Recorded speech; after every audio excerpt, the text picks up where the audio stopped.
दुश्मन का दुश्मन दोस्त होता है। चिराग पासवान को इंडिया अलायंस से सबसे बड़ा ऑफर, 2 राज्यों में 6+2+2 सीट की पेशकश। आइए खबरों को विस्तार से जानते हैं। उससे पहले अगर आप भी हमारे चैनल पर नए हैं तो चैनल को सब्सक्राइब कर लें, वीडियो को प्यारा सा लाइक जरूर कर दें। सूत्रों ने बताया है कि चिराग पासवान को ऑफर दी गई है कि बिहार की 8 सीटों में वे सभी 6 लोकसभा सीटें शामिल हैं, जिस पर वह 2019 में चुनाव में अविभावित जीत दर्ज करना चाहते हैं। चिराग पासवान के लिए इंडिया अलायंस ने 8 सीटें रखी है और ऑफर दिया है। बिहार में एनडीए की सीट बंटवारे पर इंडिया अलायंस का पेच फंसा हुआ है, लेकिन इस बीच प्रधानमंत्री नरेंद्र मोदी के हनुमान कहे जाने वाले लोक जनशक्ति पार्टी के अध्यक्ष और जमुई के सांसद चिराग पासवान को इंडिया अलायंस ने सबसे बड़ा ऑफर मिला है। सूत्रों के हवाले से एनडीटीवी की एक रिपोर्ट में कहा गया है कि चिराग को 6+2+2 सीट देने की पेशकश की गई है, यानी बिहार में 8 की और पड़ोसी राज्य उत्तर प्रदेश में 2 सीट का ऑफर इंडिया अलायंस की तरफ से दिया गया है।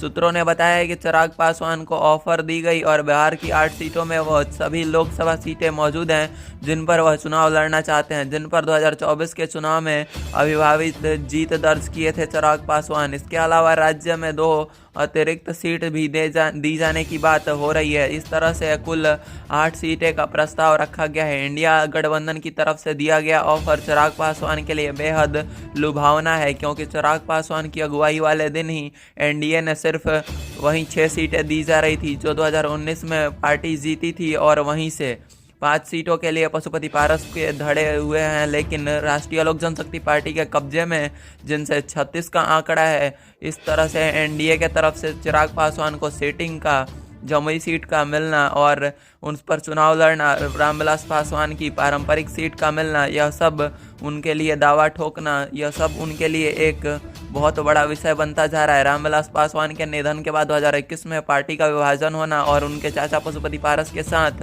5 सांसदों का विद्रोह करते हुए कब्जा कर लेना, इन सबों को लेकर चिराग पासवान आजकल रूठे रूठे नजर आ रहे हैं। प्रधानमंत्री पर भी चिराग पासवान का कुछ ज़्यादा जोर शोर नहीं दिख रहा है। चिराग पासवान ने बिहार के मुख्यमंत्री और जेडीयू के नेता पर हमला बोला। हालांकि उन्होंने भाजपा और पीएम नरेंद्र मोदी पर निशाना तो साधा, लेकिन परहेज कर दिया। चिराग पासवान खुद को मोदी का हनुमान कहते रहते हैं, लेकिन जब 2020 में विधानसभा चुनाव में नीतीश कुमार को घोर विरोधी कहा गया था, तब इंडिया अलायंस से नीतीश कुमार को निकालने के बाद दुश्मनों का दुश्मन ऑफर आया था। पीएम मोदी की हाल ही में 2 सभाओं में जिनके चलते चिराग पासवान नाराज रहते हैं, उनमें वो शामिल नहीं हुए। आइए आज के न्यूज़ में बस इतना ही, मिलते हैं नेक्स्ट न्यूज़ में किसी और टॉपिक पे। तब तक के लिए जय हिंद, जय भारत।